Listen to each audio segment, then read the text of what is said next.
to be joined by two comrades who are going to be, I hope, candidates in the election going into the OFL convention last week of November at the Sheraton Centre Hotel on Queen Street opposite Toronto City Hall. So to my right, your left, is Barry Conway, a member of QP 5167, City Workers in Hamilton. He's the outside unit vice president. He ran for Ontario Federation of Labour president in 2017, and he's going to run again, and this time we're going to shake things up in the labour movement. To my left, your right, Kurt Young is a member of the Sheet Metal Workers Union, Local 30, which represents workers in that segment of the building trades from Oshawa to Burlington and up to Barrie, Ontario. Kurt? Don't leave it up to Barrie. That Barrie, definitely Barrie, breaks the record. Which one? Somebody Raspberries, call against, blackberries? people. So Kurt was a picket captain in the recent building trades workers strike across Ontario. He was pretty busy. He put in long hours, much more than a day on the construction site, much longer hours. I can vouch for it because I would speak to him early in the morning as he was heading out and late in the evening, and I don't know how he did it, but he did a fantastic job, and that's why he's so well respected by his co-workers. The strike could have ended better, but at least no giveaways, right? And the bosses were trying to do takeaways, and workers stood together and fought and resisted effectively the takeaways, but we need greater unity to get some gains, don't we? So you're going to hear from these two brothers. I just want to say a word or two about WAM. Clearly, the Workers' Action Movement is a minority current in the workers' movement. But unlike most of the Canadian left, this is a proletarian body. I mean, just look around the room and you see the class composition of the Workers' Action Movement. It's not to put down any other political currents, but we need more workers engaged in the fight to transform our movement. WAM articulates a workers' agenda, which we are certain will become the voice of thousands. We plan a team of class struggle candidates in November at the OFL convention, and likewise at the Canadian Labour Congress convention, which will take place in May in the Vancouver Convention Centre on the left coast. So that's what we have in sight. And we think that even though we are what we are, that we can offer a voice, act as a lightning rod for the discontent that is just seething below the surface in our unions. And workers who don't have union representation are looking for a voice that will stand up against the divide and conquer tactics that often our labor leadership capitulates towards the boss's agenda of contracting out and part-time work, precarious employment. So the Workers' Action Movement is determined to break the hold of the capitalist austerity and to end the downward spiral of concessions bargaining. At least that's what the brochure says, and the brochure does not lie. Here's our basis of unity. We are working to establish cross-union, not just one union, but cross-union class struggle caucuses that are anti-capitalist, anti-austerity, anti-concessions, and pro-union democracy. We believe our movement must strive for change based on policies, not on personalities. We want to replace misleaders on the political grounds.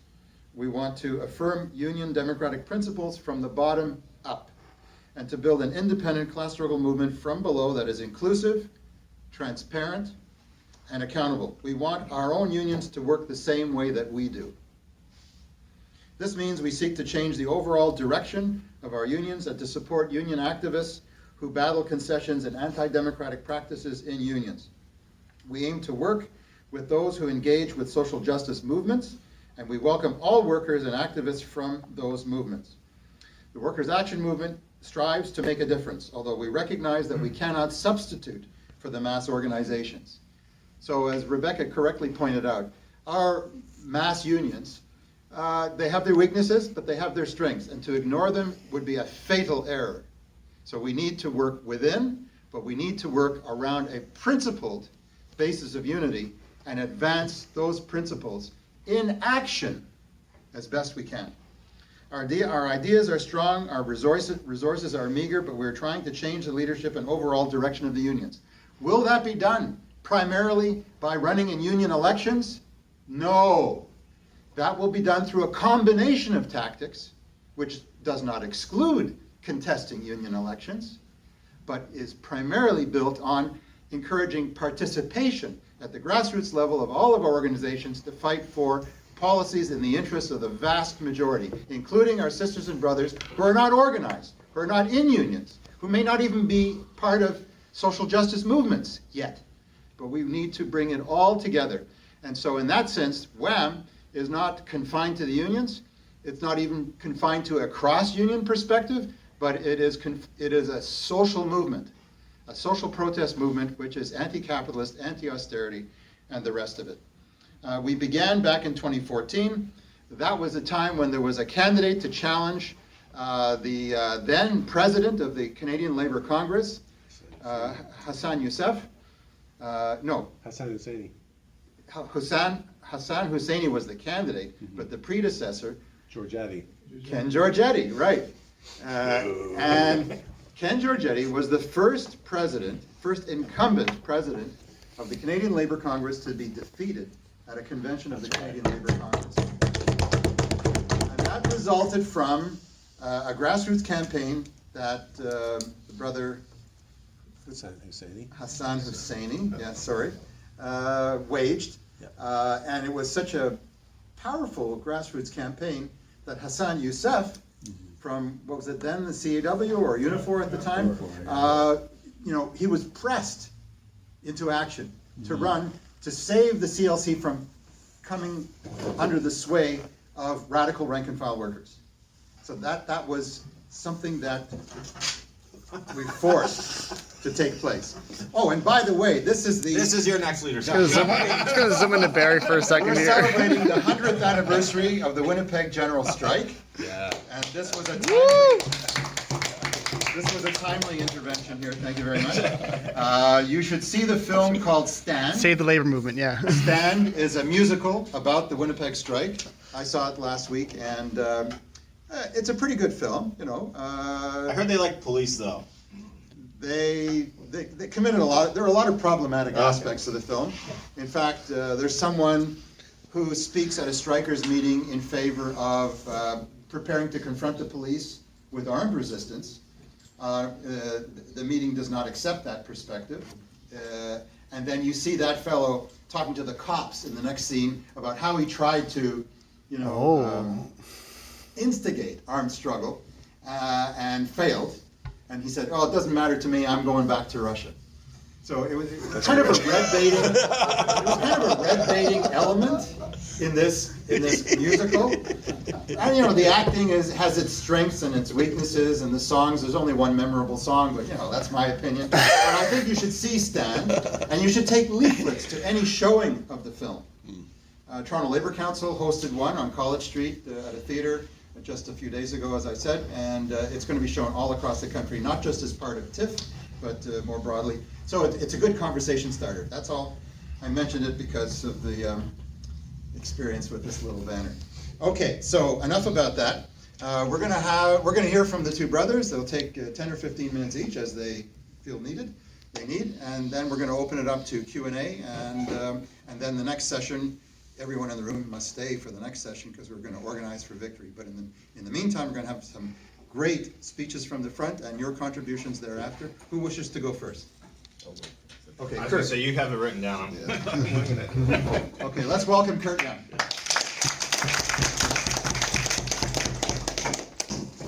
So I'm Kurt Young, as Barry said. I'm a member of the Local 30 for the sheet metal workers, and recently just came off a strike.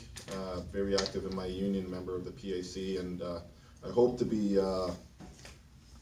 become a candidate for the OFL. It's based right now. It requires me to become a delegate and have to get the okay of my union, the general membership. So it's not really.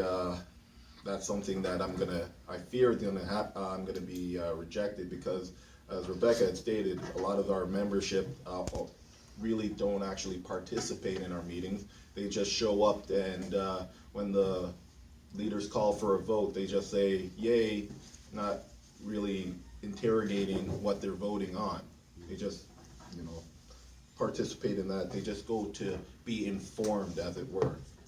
All right, so the most pressing issue facing today's leadership can be summed up in one phrase: a lack of imagination.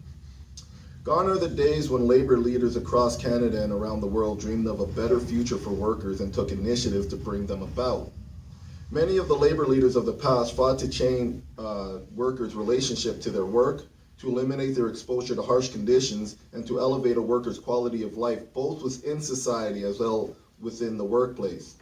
Today, the labor leadership does not fight for a cause, but they fight defensively. They betray the current membership of the unions with concession bargaining, and they betray the next generation with two-tiered wages. They scoff at their membership when we are rightly upset at their lack of initiative, making the claim that something is better than nothing, and then if they fight as hard as the membership wants, we would lose everything. I personally experienced this earlier this year after an 8-week strike.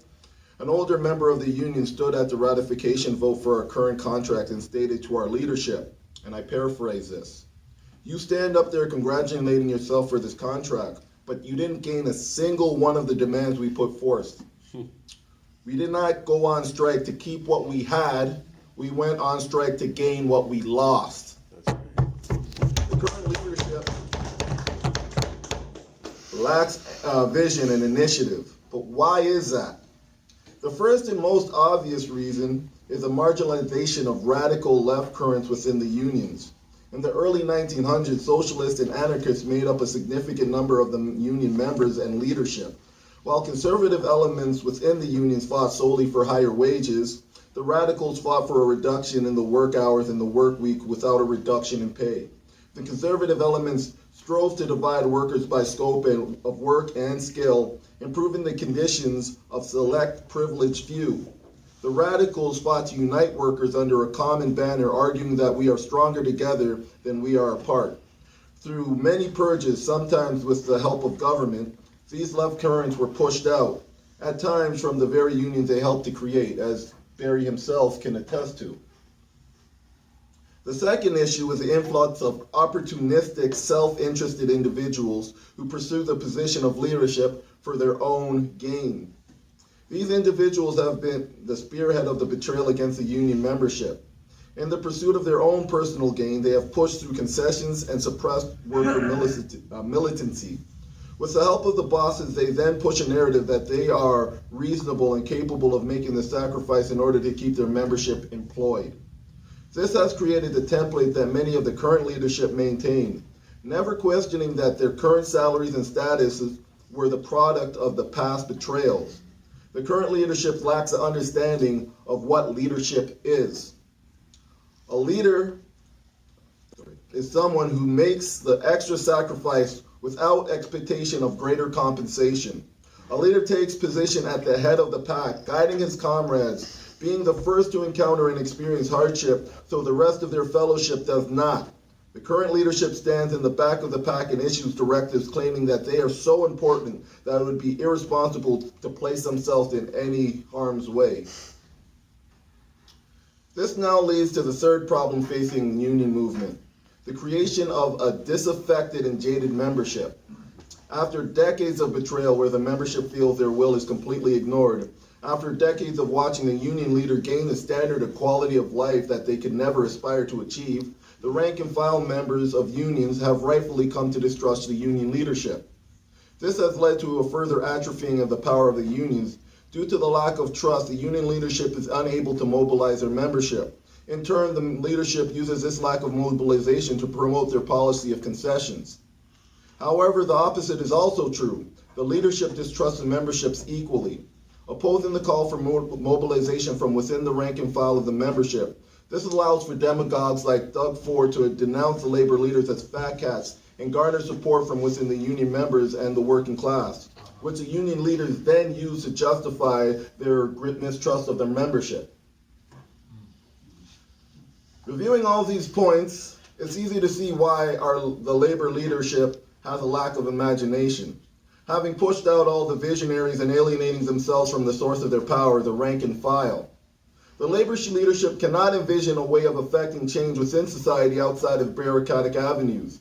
They are unable to look to the past and see from the labor movement, women's suffrage, and civil rights movements, all our past victories were achieved by the masses taking to the streets. They are unable to look across the world, from Hong Kong to France to Puerto Rico, and recognize that we are in a revolutionary age. They lack the discipline to build on past successes, to take actions that culminate in the ascension of the working class to a position of power within society. In reality, they do the opposite. They busy themselves with identity politics, promoting the idea that all that is needed for the liberation of marginalized communities is that we have representatives within the ruling class that oppress us all. That brings to mind a quote that was made by Martin Luther King in his last interview with the NBC News.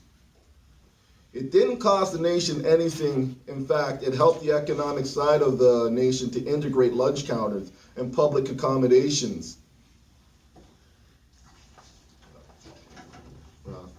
It didn't cost the nation anything to get the right to vote established.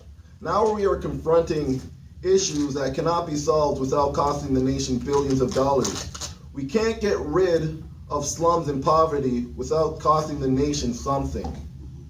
The labor movement needs not only to promote diversity and respect, but also to challenge and eliminate all forms of oppression so that all people, regardless of race, gender, identity, creed, and mental faculties, are guaranteed dignity and full quality of life that our society and technology are capable of providing. This was the vision held by those that started the labor movement. That has unfortunately been abandoned by the current leadership. This is why we need to oppose and replace the current labor leadership. We must replace them with radical left leaders who see themselves as part of the rank and file and not above them. We must replace them with revolutionaries who aim to bring about a society led by the workers, who are able to see the power that the masses of workers hold and believe the working class people have the ability to govern for themselves. The candidates here today have the belief and will be campaigning for a greater direct democratic control within the OFL and within the local unions, to create a true united front that the OFL and CLC were meant to represent. We do this to expose the betrayals of the labor leadership and to show the masses of workers throughout Ontario, Canada, and the world that they have the power. All they need to do is take it. We call for escalating action to lead to a general strike in order to overthrow the government of Doug Ford. We will do this not only to demonstrate the working class. We will do this not only because the prospect of another 3 years of the government of Doug Ford is untenable. We will do this to demonstrate to the working class that the power that they hold, the power that the people of France, Puerto Rico, and Hong Kong have displayed in recent months. All these movements were able to have their initial demands met, but chose to continue their actions because they had realized the power that they held. And through the actions of WHAM and our affiliates and the greater movement, we expect that we will have the people of here in Ontario realize that power themselves.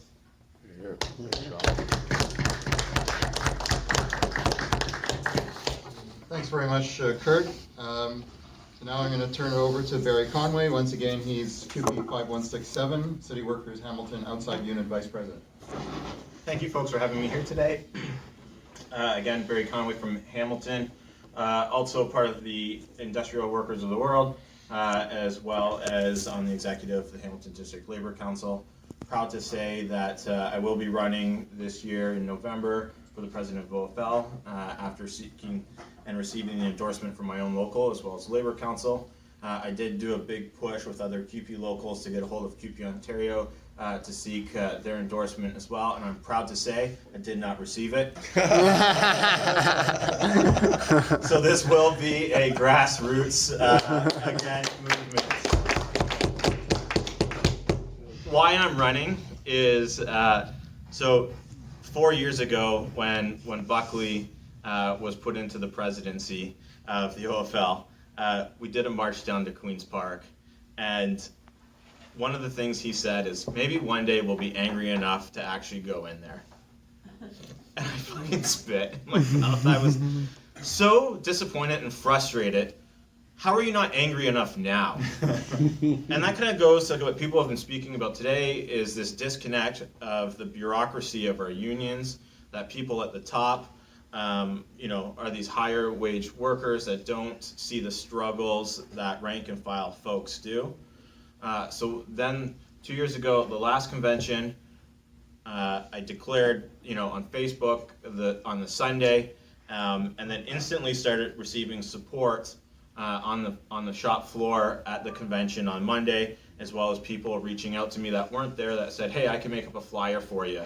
And then people in Toronto that I know from other locals saying, I'm not there, but do you have material? We'll print it and we'll drive it down to you.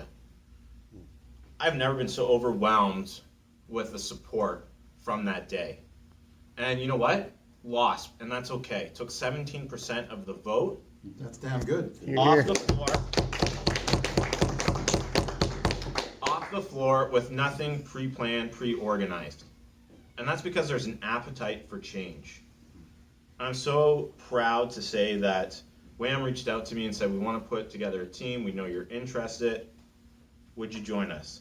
Fuck yeah, I'm going to join you. It's because you folks are what the labor movement needs. It's these small gatherings of workers talking about change, talking about democracy in the union, that is going to bring forth change.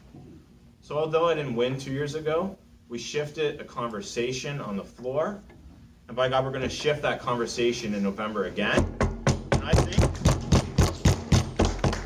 with the mobilization now, I honestly think with the current climate, there might actually be an appetite from those folks on the floor to break away from what their heads of unions say and actually vote in their hearts and actually put a Wham team in there at the head of OFL. And I think if we do get elected, there is a lot of things that we can do for change. I think it's a structure that exists that should be continuously organizing for a mass strike, regardless of what government's in. And I get it's easier to organize around a thug like Doug Ford, but we don't have friends in the Liberal Party, Nope. and we even don't have some friends in the NDP because we don't hold them accountable. So regardless of what government we put in, if we're not empowering rank and file workers, it doesn't matter. And that's what I want to bring to the table is how do we empower rank and file workers? How do we let folks kind of identify for themselves what their own self-worth is? Have that autonomy to say, I am worth more. And then as a leadership, how do we say, okay, let's give you the tools to actually gain that worth? And whether it be on the shop floor or in society, that's the team we need to put together, and that's the stuff we need to build around. And we need to start thinking out an actual game plan that is continuously being worked on logistically for how do we kind of shut down this province? How do we bring the most economic harm to this province while empowering workers in the build up to it? Yes. Why we don't already have this kind of game plan in hand to say this is where we shut down a highway that has access to the US border where the most goods are shipped through. Right. This is where we shut down a lift bridge that we've done in Hamilton before, where it doesn't piss off the public, but it only creates economic harm. And we start identifying these things across Ontario, then we're going to start saying, do we have the capacity in that community for them to do it on their own, or do we have to bring people in? If we don't have the capacity in that community, where are they at? Where do we identify their skill sets, and where do we create opportunities for them to develop and to grow so they can get to where we actually can shut down things all at once? So that's where we need to embed ourselves in these outlying communities, which the OFL has failed to do, which broader labor movements failed to do outside of the GTA, is reaching out to these areas that are left untouched and unheard from, and start building up those skill sets so that we can build towards a general strike, and that we can oust Doug Ford, that we can oust the Liberal Party, and that we can hold accountable an NDP government.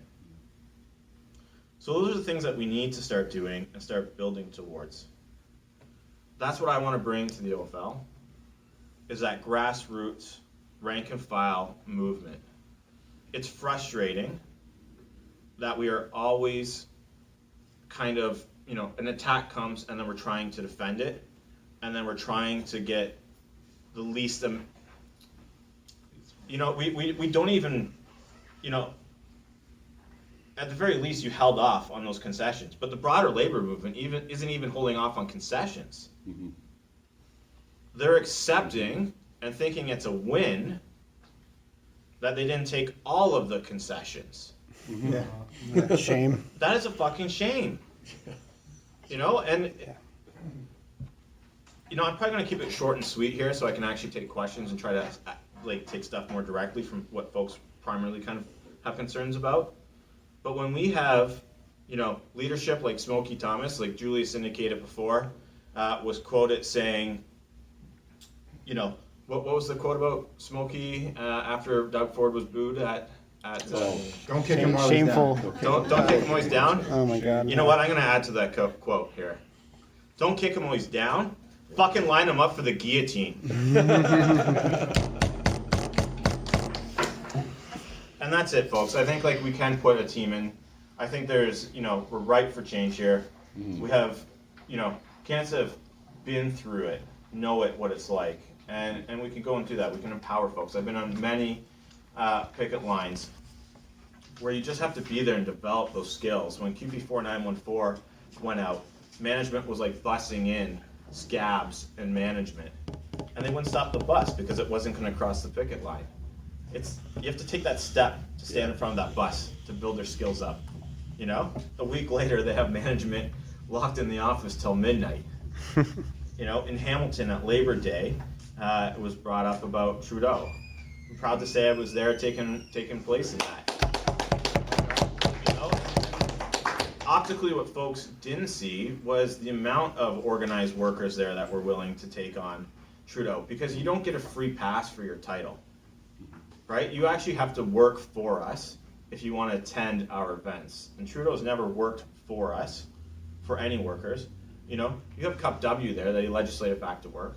You have steel workers there that are losing their pensions, and we had ATU folks there. So I just want to tell you kind of how that unfolded. So Interesting. Please do. yeah, if folks don't mind, I'll just kind of explain how this all unfolded. So Labor Day, we line up on what's called Stewart Street. It's by the bay, and it's a street that goes down a hill. Luna was at the bottom. They invited Trudeau. He had showed up and stayed at the bottom, and there was all these other unions that lined up to the top, and at the very top was ATU. They usually go at the last. They've got the bus. They've got about 300 members there with them. There were some folks that were there to do a protest in support of Grassy Narrows in solidarity with their Indigenous communities that were going to do some stuff, and we're going to wait till they marched up to the top of the street. So they'd asked if Labor could help out. So I started walking around, asked Steele if they would jump in. A few of them stayed behind, but the rest marched. I instantly went to ATU. We have a really strong relationship with them in Hamilton. And with it fell, yes. And their political action individual, Blake, just started talking with every single worker there. And I don't think anybody said no. So they were ready for when Trudeau reached the top of the hill. They were going to pull the bus out front, jump in front of Luna, and just block. And then as the parade started marching, we saw Cup W. And Terry Langley's the president of the local of Cup W. I said, Terry, I think we put you in the wrong section. I think you were supposed to be just ahead of Luna. Maybe you should stop here. Oh, great! Everybody move aside! They all moved aside, and we were waiting for Luna to come up. Socialist Fight Back in Hamilton's active. They started actually holding Trudeau at the bottom there. So in solidarity, we went down to join them instead of waiting for them to come up. And so all of Cup W went down. Only a handful of ATU members went down because they had the bus and they had their whole families and stuff. And we shut Trudeau out. Yeah. We let him know. So this is now a Cup W picket line, and this is Labor Day, and you're not going to legislate these workers back to this parade. And he had to jump in his SUV and leave, and we didn't know if he was going to try to get in the parade somewhere else, so we signaled to ATU, who drove off and started marching ahead so they could block him if he tried to come anywhere else.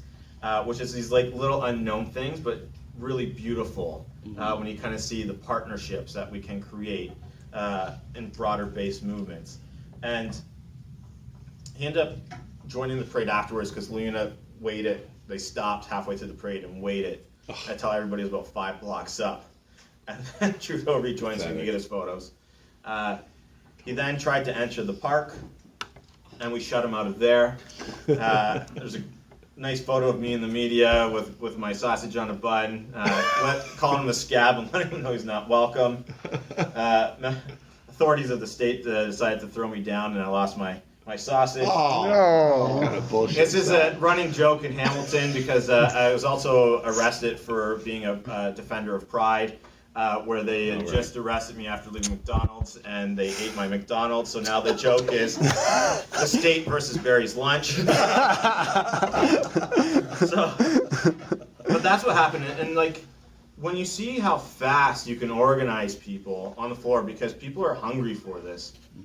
Imagine what we can do from now to November to kind of bring folks on board with this slate, with like these ideas of change, right? Like if we can shut Trudeau out of our Labor Day, you know, we can shut out this bureaucratic mindset at the OFL, and we can put in real change. We can put in real rank and file leaders that want to empower, you know, the working class and give them space and create community where folks have that autonomy and have that democratic process to participate in. So again, I'm proudly running again for the president of the OFL. I really appreciate you folks here today coming out to this. I really appreciate all the work that WHAM is doing in this community to actually put together rank and file movement, and look forward to working with all of you, and I look forward to any questions that folks have too, so thank you. Sisters and brothers, comrades, I don't know about you, but I'm excited by what these comrades have said. I'm excited. I wish I was a delegate. I wish I would be a delegate at the OFL convention. Unfortunately, my authoritarian anti-democratic union, OSSTF, bars me from going to a meeting where I might be elected to be a delegate. But the struggle continues. The postal workers' famous slogan applies full force. The struggle continues. So you heard Kurt talk about the bureaucratic self-interest and his clarion call for not identity politics, but class politics which are by definition intersectional. We stand up for all of the oppressed. And that's how we can build a united but effective movement that does not bend to bias or discrimination, but unites everyone for the victory of all. You heard Barry Conway talk about how we can shut down the province to dump Ford, not by snapping our fingers or whipping out a slogan, but by doing the grassroots organizing that leads to escalating actions that culminate in mass workers' assemblies to discuss and vote on what to do. And that would be the option we would present. And that would be the essence of the campaign at the OFL. He wants to build a grassroots rank and file movement without electoral illusions, but with a commitment to direct militant action from the bottom up. And that's what we agree on. We may disagree on other things, but we agree solidly on these fundamental propositions, the ones that built the labor movement in the last century. So now the time is open for discussion. You know what it's going to take to win, or you might have a glimpse, you might have a glimmer of a sense of what it will take to win. We need a full slate, and how are we going to put that together? We need people with skills, IT skills, design skills, time to do some mass leafleting, to go out to meetings like this in workplaces. Like OPSU has a Toronto district, a Greater Toronto Area Council. It meets here once a month. It's about anywhere from 30 to 100 people crowd this room. There are other unions, CUPE, other unions, teachers, other unions, machinists, city workers, federal and provincial workers, public service alliance members who haven't been paid for the work they've done for the federal government properly in over a decade. All of these have local meetings. We need you to suggest how we can make this effective going forward. So the floor is open. I'm going to try to do a gender balance if possible. I would ask you to keep your remarks to about 3 minutes. Ask a question, express your opinion, the floor is yours, and then we'll come back to the panel after, say, 5 or 6 people have had a chance to intervene. Does that seem reasonable? Okay, here we go. Who wants to talk first? Judy? Well, you should make efforts to include people with disabilities in the workers' movement, because they're some of the most oppressed people around. Right on, Judy. Julius? Well, first of all, great talks. I think you're both going to be fantastic candidates for the OFL convention. I'm happy to announce that OPSU Local 532, which represents members of the Ministry of Environment, Conservation and Parks, Ministry of Training Colleges and Universities, Ontario Clean Water Agency, and the Landlord and Tenant Board, have endorsed the WAM slate for the OFL convention. Right on. And we need to get further endorsements. I was very clear, we're still trying to figure out who will be on our slate, but these are our principles. And really what we're doing is we're running on our principles, right? So all of us in this room who belong to locals or and to unions, try to get to your locals or your unions to support the WAM slate. Locals will be a lot easier than your union. But it's important. Make donations. And make donations. We need donations financially, but we also need volunteers. We need people to do the work. Barry Weisletter pointed to a few of those things. We're going to have to put a team together to design what we want to do. And to get the word out, we need a website. We need to start to generate the kind of buzz that Hassan Husseini got when Yes. he ran and really challenged things against Giorgetti, which ended up resulting in Youssef getting in. But nonetheless, it shook things up, and that's what we want to do. We need to shake things up in our labor movement. I mean, we've got our whole future is in jeopardy because of the status quo, and we really need to step up and do our part. I think the only other thing I'd say is we want to have a diverse slate. We would like to find a third candidate, someone who is a delegate. You have to be a delegate to the OFL, someone who does not identify as a male.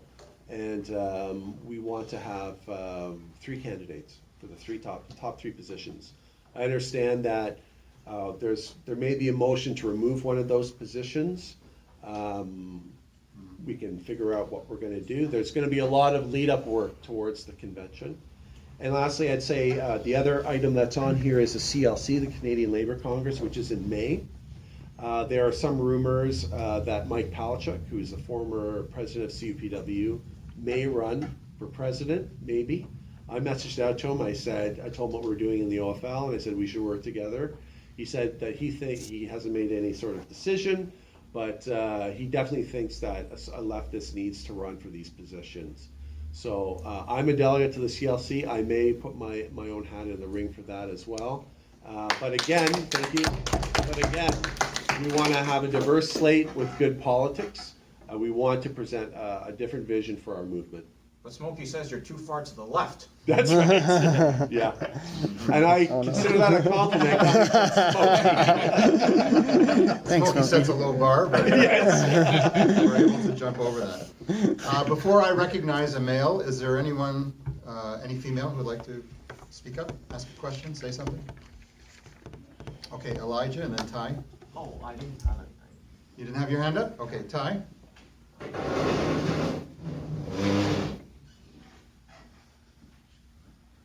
Hey there, I'm Tynan Liebert from QP Local 2. Recently, we launched a campaign you may have heard of for free public transit and for mass strikes to bring down Ford. I present a visual. We were told when this happened, when we issued this statement, that immediately it dropped like a bomb. It sent shockwaves through the labor movement. We were told it was too radical and no one would go for it. What we found was the opposite. We were met with sighs of relief. People said, finally, someone is doing something. And the endorsements have come in, they've started to snowball. So we're traditionally a fairly right-wing union, even to the right of ATU 113, which is notoriously pro-cop. I mean, we're tradesmen, I mean, literally men. I think we're like 98% male. But when we radicalized, we didn't radicalize for some half measure. We went for bring down Ford, because that's real to people. That's worth taking a plunge for. a group in Oshawa that had been, couldn't figure out, okay, do we want to make transit free for seniors? Do we want to make it free for high school students? Said, oh, well, here's the union making it free for everyone. Let's resolve that dispute right there. Right on. So I thought, really what spoke to me really directly as someone in the trades, in a workforce that can be deeply reactionary, is what Kurt said about the union leadership using the excuse that it can't do anything just to be complacent, and that plays right into the hands of right-wing demagogues like Ford, presenting the union bureaucracy like fat cats. Then when the membership supports Ford, the bureaucracy uses that as an excuse to seal itself off from the membership, and you go in this circle. That's a major danger for us, and we found, I mean, we're still emerging out of our complacency and inaction as a union, but we found what it took to do that was an uncompromising orientation to the class struggle. So, I mean, you look at the labor movement in Canada, it's very white collar, and the split between Unifor and the CLC, where I think most people would feel that the Unifor is a little more at fault in that split, nevertheless reinforces a white collar, blue collar split, which fundamentally is a divide between mental and manual labor. So we need the trades and whatnot, and that's why I thought that insight was so important.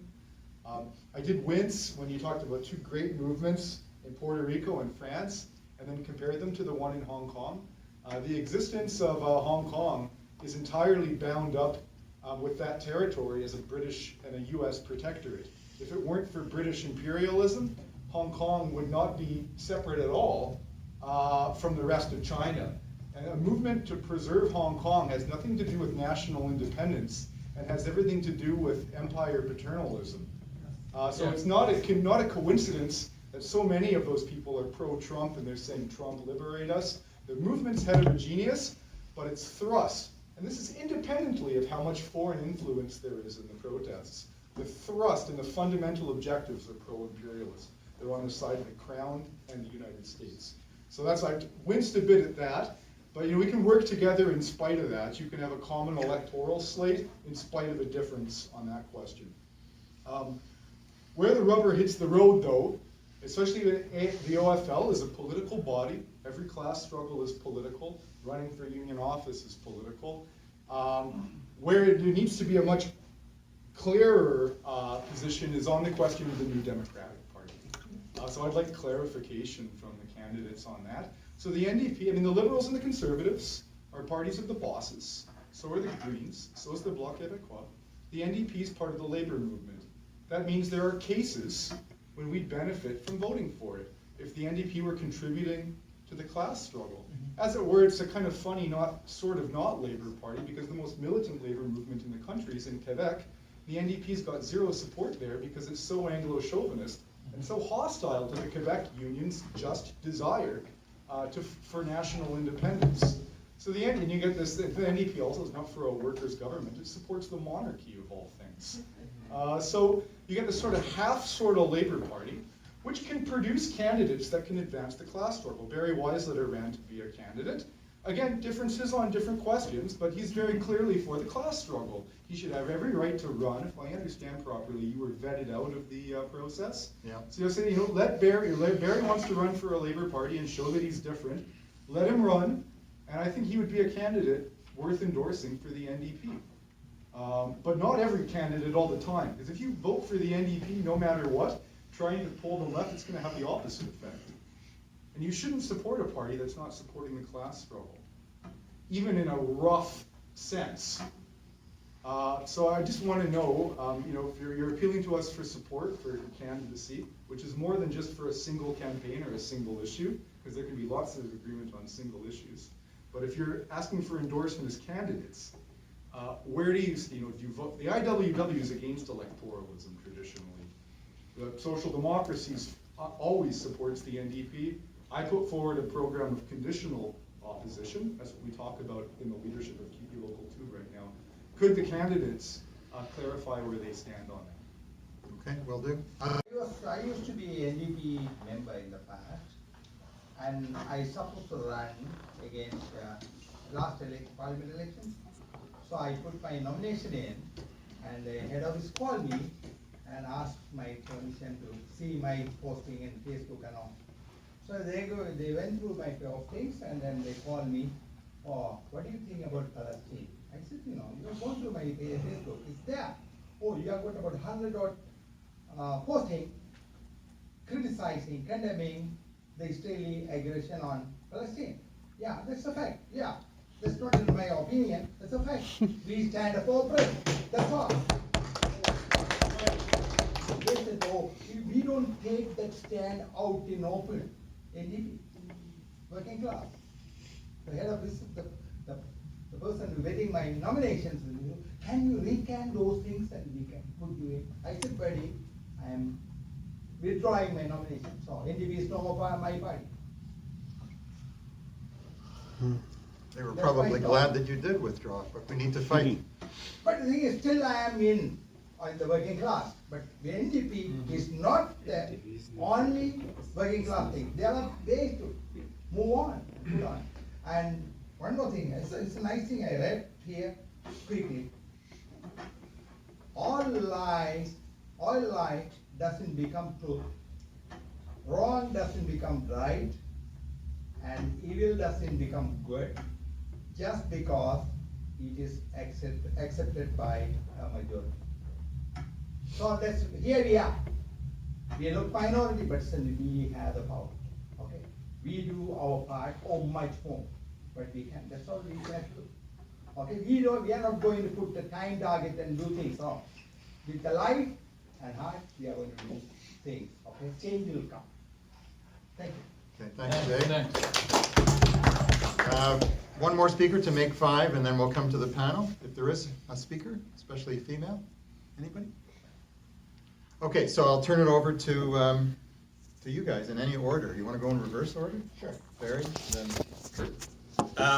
So I guess I'll start with I think the clearest question here is the stance on the NDP. So my personal politics is I don't support electoral politics, but where I stand within this labor movement on it is, you know, I said earlier, like, we have to hold even the NDP accountable, and I think we need to have a conversation with workers about politics, and I think, like, in the end, it makes sense that the OFL supports the NDP, but they don't get like a blanket endorsement.